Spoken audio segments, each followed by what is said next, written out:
looking at the graphs of what happens when you take the sine of an angle and you vary the value of that angle, and we're treating that as an x, and our output is the sine of that angle.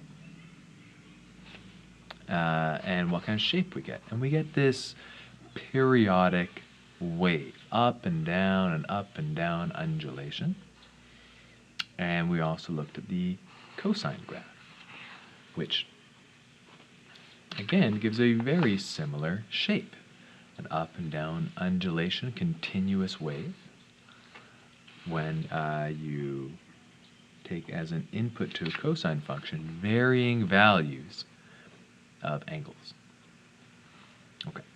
Now, we also talked about how similar these graphs are in a lot of ways, and they have a lot in similar. In fact, they have a lot more in common than they have anything different. And so in this video, we're going to go over some properties that they share and some language to describe them. And then we're going to connect these ideas about these sine and cosine graphs to our unit on transformations. Okay.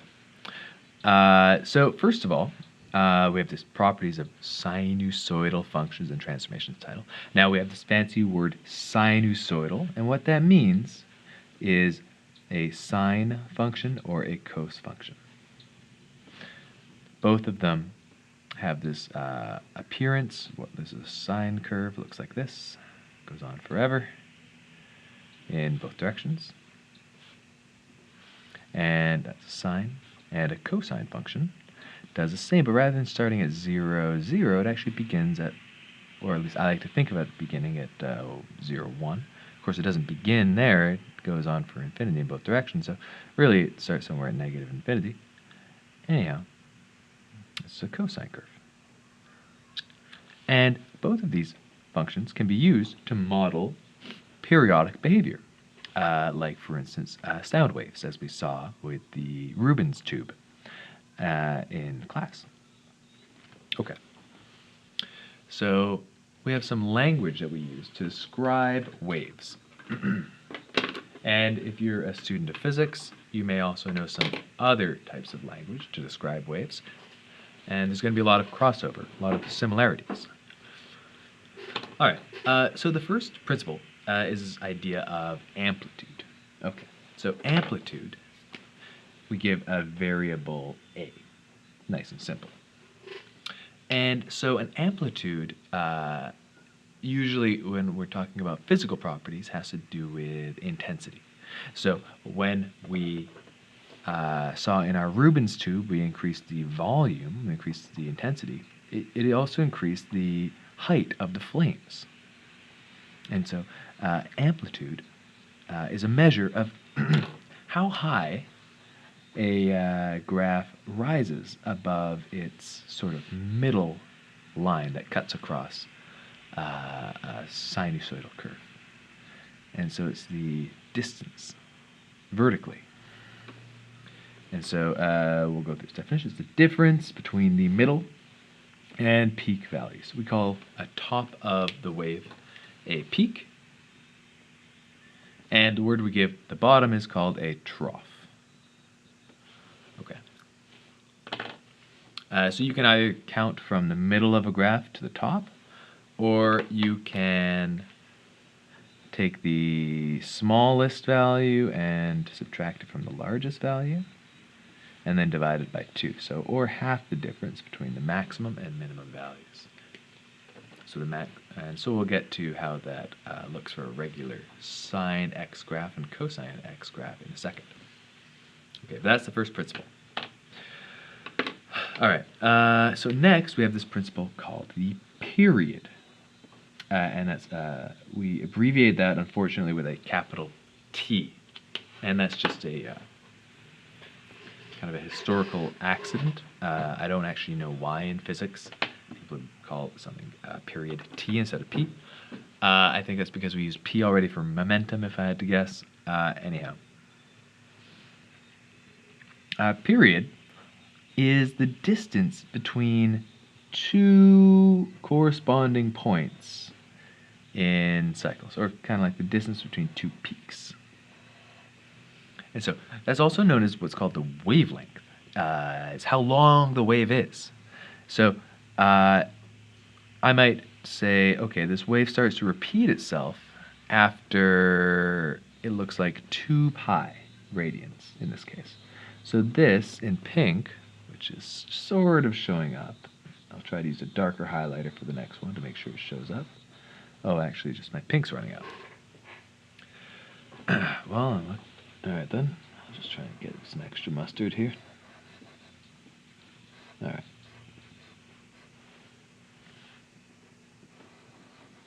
Okay. And that is a distance between one place on the graph and another, such that the graph's going to begin to repeat. Because what is not drawn here but is important to recognize is this graph continues along on the same pattern forever in both directions. So it has something like this. It's going to continue to go past, and it'll continue to go in the negative direction too. Because negative angles, or angles bigger than 2 pi or 360 degrees, can be put into a sine function. In this case, it's a sine function. Okay. So another way would be to tell the difference between two peaks, like a peak and another peak. And this would be at, turns out, 5 pi over 2. And so if I took 5 pi over 2 and I took away pi over 2, it would leave me with that distance, that same wavelength distance. All right. So the next is called a phase shift. And that's given the Greek letter P, also known as phi, P-H-I. So that guy is called P-H-I. And that's a transformation shift left and right from, I guess, the original position of a sine curve or a cosine curve. We're not going to see a phase shift in this example. We'll come back to this one. So it's a horizontal shifted horizontally from a standard curve. So what we're looking at here is a standard sine curve. And we'll look at some examples of phase shifted sine curves later. And also, you can have a vertical shift. You can shift a curve up or down. And what highlighter color have we used? Green. So that's a vertical shift. K. We use the letter K for that. And it's the amount we shifted vertically from a standard graph. Okay. So we'll go through this example here. So we're going to determine the properties of a standard sine graph, sine x, and the standard cosine graph, cosine x. Okay. So I've got our sine graph from a few days ago that we made. And we're going to see if we can figure out what the value of, say, the amplitude is. So the amplitude is the distance from the top to the middle line here, and I can count how far vertically it is. And the amplitude here is precisely 1 unit, from 0 up to 1. And so the amplitude here is equal to 1. Now, alternatively, maybe I don't know exactly where the midline is, and it's pretty obvious when it's on the x-axis, but if we've translated it upward or downward, may be a little less obvious. So another way is to take the maximum value, the y value of the peak, this is pi over 2 and 1, and the minimum value, so 3 pi over 2 and negative 1, that's our minimum value, our trough. So what we can do is we can find the difference. So if I take 1 and I take away negative 1, and then I divide that in half, which is to say we can find half the difference, difference meaning subtraction, of the maximum value and the minimum value. So this is the maximum value and the minimum value. So that's the same thing as the max minus the min divided by 2. So that gives us 2 over 2, which equals 1. And that's on a sine curve. And it happens to be the same for a cosine curve. So I'm going to write the sine values here. And we'll write the cosine x values here. Okay. Now, the period t, the distance between two peaks, well, in our graph, we don't quite have 2 peaks, but we do have 2 corresponding values of the graph. So I can tell that it's going to start repeating itself at this point and continue along. And the distance vertically along here, that's our period. And that is 2 pi. Distance from 0 to 2 pi. And so our period is 2 pi. And we haven't shifted, is a standard graph, and our phase shift is a shift from a standard graph. So our phi is 0 in this case. We haven't shifted left and right from a normal sine curve because it is a normal sine curve. And similar logic for our k value. We haven't shifted vertically up and down from a normal sine curve because it is a normal sine curve. So our k value is 0. And our cosine x graph, actually all these principles are the same. You can look at your cosine curve from your notes and recognize that our amplitude is 1 still for the same reason. Our period is 2 pi. Our phase shift by definition is 0, and our k value, our vertical shift up and down, is also 0. Okay, so let's move on.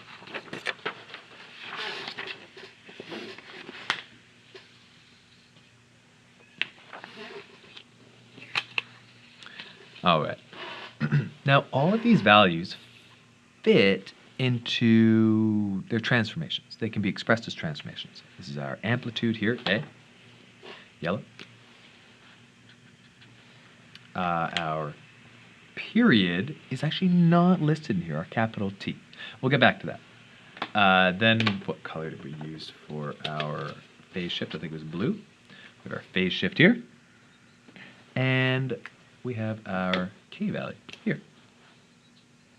And you probably imagined our phase shift and our k value being in this position because they're a shift up and down and a shift left and right. Now, the only thing is we have this b value here still, which is sort of a value reminiscent from our transformations days. But the capital T is not present.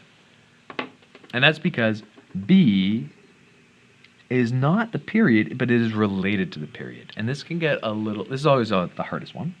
We have to worry that the period is always 2 pi divided by our b value, which is another way of saying, if I'm like, do a bit of algebraic manipulation, I could also say my b value is equal to 2 pi divided by my period. And that's equally true. Okay.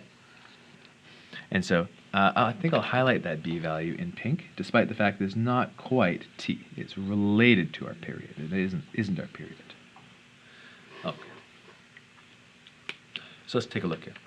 If I list a sine function, I can list the transformations that have occurred here to create some new sine function. So my amplitude here is 3 for this curve. My phase shift, my phi, is pi over 2. So I would be shifting it pi over 2 to the right in this case. And it would be moving it 2 units up. So it would be a vertical shift plus 2. And period, now if I look, I'm going to say, okay, well I can see there's no b value listed. So I'm going to treat that as a value of 1. That's not my period though. My b is 1. So my period is 2 pi over 1, which is just 2 pi. Okay. So these got a little shifted here, so I'm just going to use some colors here to bring this out. So period, our amplitude,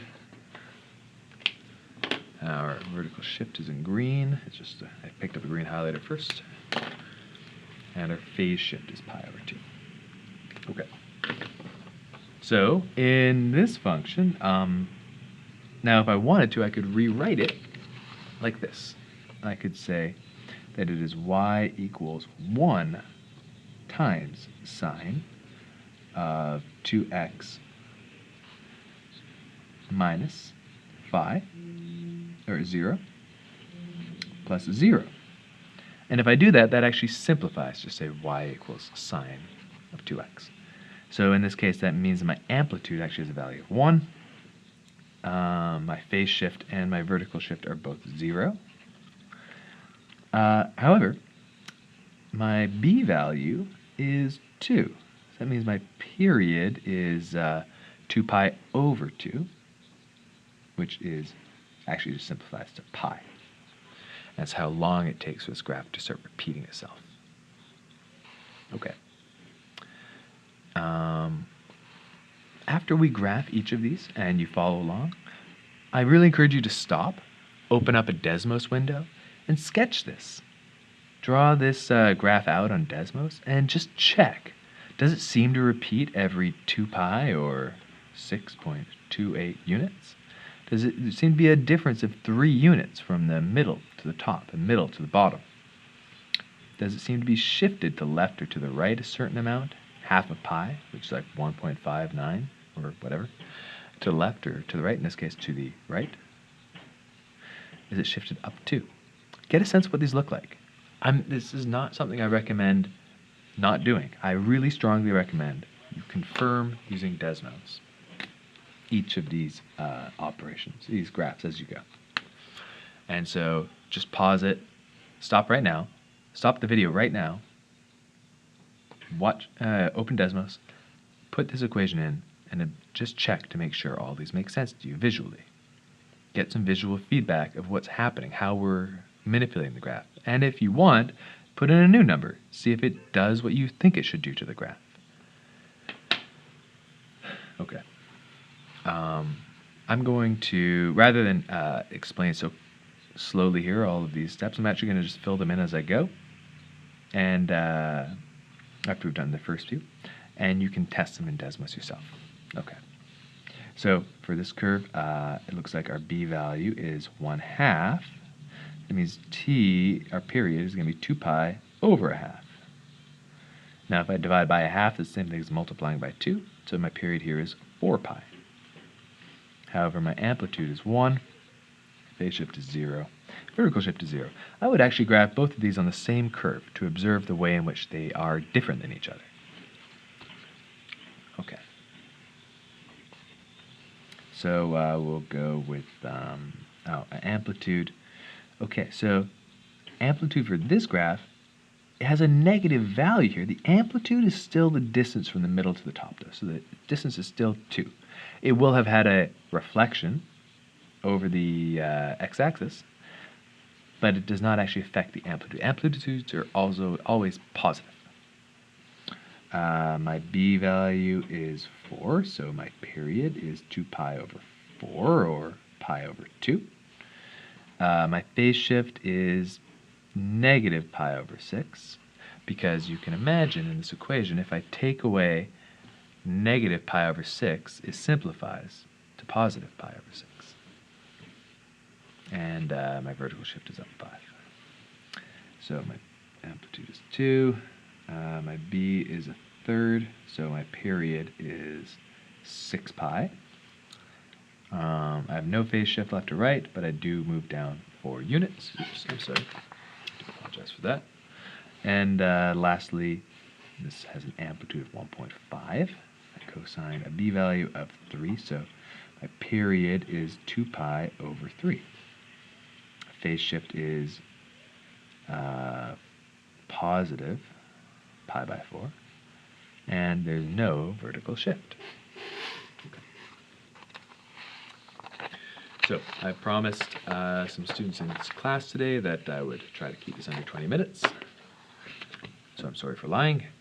I'd like to try to wrap this up with example 3 here.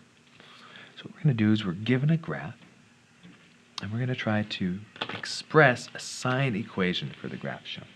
This is going to take maybe 5 minutes to talk about, and we'll do the cosine curve maybe a little bit slower. All right, so let's start with A. So start with a general equation, which means I'm going to start by expressing y equals my amplitude times the sine of my b value times x minus my phase shift plus k. And what we're going to do is we're going to just go bit by bit, one portion of the graph at a time, piece it together, and see if we can find values for each of these. Now, my general advice is to start with A and B. I find that they are the easiest. Now, it doesn't actually matter, though. You can use any method you want, any value to start with. Okay, so I'm going to start with an amplitude. So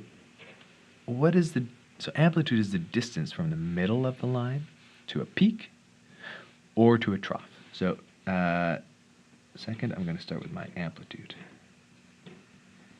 I find that's an easy one to start with always. Okay, so you may feel comfortable just finding the middle of the graph. I'm actually going to draw in a little line here, which is going to represent the middle. And that can help to find the amplitude. I was going to highlight that in blue. All right. Now, the amplitude, I'm going to find 2 points on the graph. We'll start with the point, oh gosh. So if that's pi, I better find some x values here. So it's pi, so half of it, how many units is there? 1, 2, 3, 4, 5, 6, 7, 8, 9, 10, 11, 12. Okay, I thought so. That means half here, it's going to be half of pi there. That's half of pi. Which means this is a quarter of pi. Halfway between 0 and pi. Great. And that means halfway between pi over 2 and pi should be 3/4 of pi. And that's going to help me orient myself a little bit. And that means in between here are going to be funny little 12ths of pi. Oh, gross. Okay. I'm going to leave it labeled like that then. That'll be nice. That's 5 pi over 4. Okay. So for amplitude, I'm going to take the highest value, which is 4. Amplitude, we're using pink, I believe. Oh, no, we're using yellow. Amplitude is the value of 4, and my lowest value is -2. So I'm going to take my max minus my min. I'm going to divide it by 2. So it's going to give me 4 as my maximum value minus -2, which is my minimum value, and I'm going to divide that all by 2. So the amplitude is 6/2, which is 3. Now, you might have actually just seen that on the graph from the middle to the peak is an amplitude of exactly 3. That's fine. So once we've found our amplitude, we should rewrite the equation with our filled-in amplitude. So instead of A, I'm going to write the number 3. And everything else I'm going to keep the same. All right. So I'm going to move on to my my B value. Now B is related to period, right? So first we can find the period. Now, how long does it take for this thing to repeat itself? Well, I can look between the peaks if I like, because I know that that's when it starts to repeat. So maybe I'll try to find the distance from here to here, the horizontal distance. So how far is it from pi over 4, which is the x value here, to wherever I end up? Okay, so we can think of a period as being from peak to peak, so maybe I'll call this from peak minus the peak. So I'll call it peak 1 and peak 2, and that'll be my period, or the distance between the two peaks. However, it's the x value of the peak is what I care about. So I know that my x value here is pi by 4, because this is the point pi by 4, 4. And this is another value here. So I'll have to find the x value here. Now I can see the pi units here, and I know that this has 12 subdivisions. So each of these little boxes is a pi over 12. This would be 2 pi over 12, or pi over 6. Pi quarters, 4 pi over 12, and so on. So that means getting up to here, pi is the same thing as 12 pi over 12, right? And 1 less will be 11 pi over 12. Okay. So that means this is 11 pi over 12 and 4. That's this point. So period is going to be 11 pi over 4. Oh, pardon me, over 12. Take away pi over 4. Pi over 4. Okay. So I guess I need common denominators. I can express this with a denominator 12 if I multiply both of these by 3. So I can say the period is actually equal to 11 pi over 12 minus 3 pi over 12. So the period is 11 pi, take away 3 pi, or 8 pi over 12, which is actually just 2 pi over 3. That's great. So now that I know my period, I actually probably want to put in a b value here. So I remembered that my b value is equal to 2 pi divided by my period. And I just realized I was using the letter P the whole time instead of T. Bad habit on my part. I'll try and watch it myself when I do that in the future. Sorry about that, guys.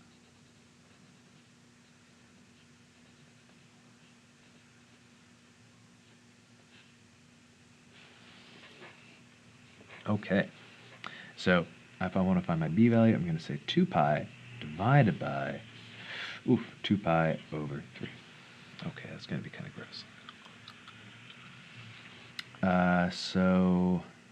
Okay, 2 pi divided by 2 pi over 3. It's going to be the same thing as 2 pi times 2 pi, times 3 over 2 pi. And if I multiply these together, actually, those 2 pi's cancel out kind of nicely. I don't have to worry about them. They cancel diagonally. I can divide those guys by 2 pi and leave 1's in their place. That means I have a value of 3. My b value is 3. So I can rewrite this equation as y equals 3 sine 3 x minus phi plus k. Okay.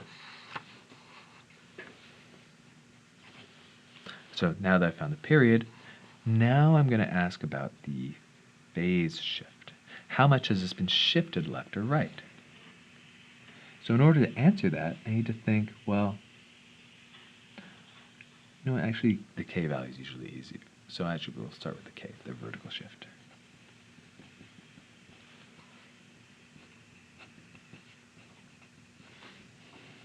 So we'll ask, okay, how does the midline differ from 0?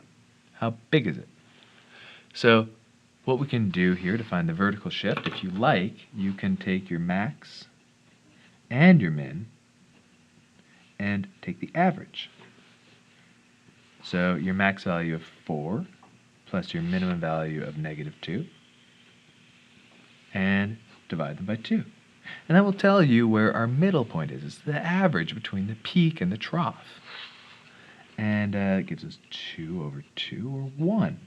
That's fine. You could also notice that our middle line on a regular sine curve is right along the x-axis, and this is a value of 1. And so, of course, our vertical shift is a value of 1. So that tells us that we have a y equal to, I'm going to rewrite this, 3 sine 3 x minus phi plus 1. We're getting there. And so lastly, we have a phase shift, which is phi. And in order to answer this, I need to ask, where would a normal sine curve start? And how does this differ? Now, let's take a look at our general sine curve, which we drew here. And if you notice, probably one of the most useful points on a sine curve, one of the most important bits, is that it happens to always begin at the origin, 0, 0. Sine of 0 is 0. And I'm asking how much did the thing get moved left or right? So I want to look on this graph and find where is like the starting or origin of the sine curve. Where does it like begin to go up?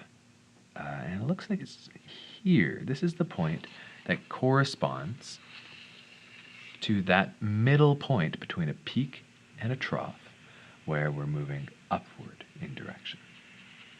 And that's actually where we want to focus our energy, right down there. And so here we're looking at a middle point between a peak and a trough where the graph is moving upward from left to right.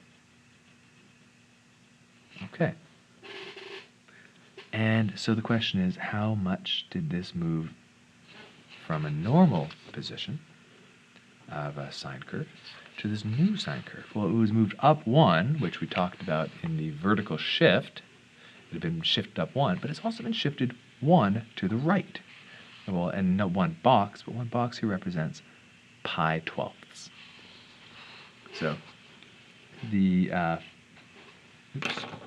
our phase shift is equal to, we move pi over 12 to the right. And so that means we're going to rewrite our equation. Y is equal to 3 sine 3x minus pi by 12 plus 1. And then we're done. We express the whole equation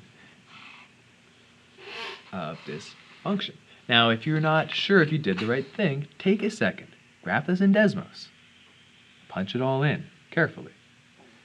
And just make sure that you created this graph. Try and find any key points. Find the x-intercepts. Are they sort of in between what pi divided by 12 would be and 0? Does the midline seem as like it's a 1? This is a very testable hypothesis. Now, what's great about we can also describe the same curve using a cosine function. And in fact, most of the work we're already done. So for a cosine function, everything is the same except phi, our phase shift. So we're going to start with y is equal to 3, and we'll use a cosine function. Now it still has a period of 3, and it still has an amplitude of 3. However, we have to now compare it to what a normal cosine curve looks like. So a normal cosine curve looks like this. So the key part of a cosine curve is that it tends to begin at the y-axis at the point 0, 1. Cosine of 0 radians is 1. And so we're looking for where the peak is of our new graph. Has it been shifted to the right at all? Or to the left? And you notice it has been. So our phi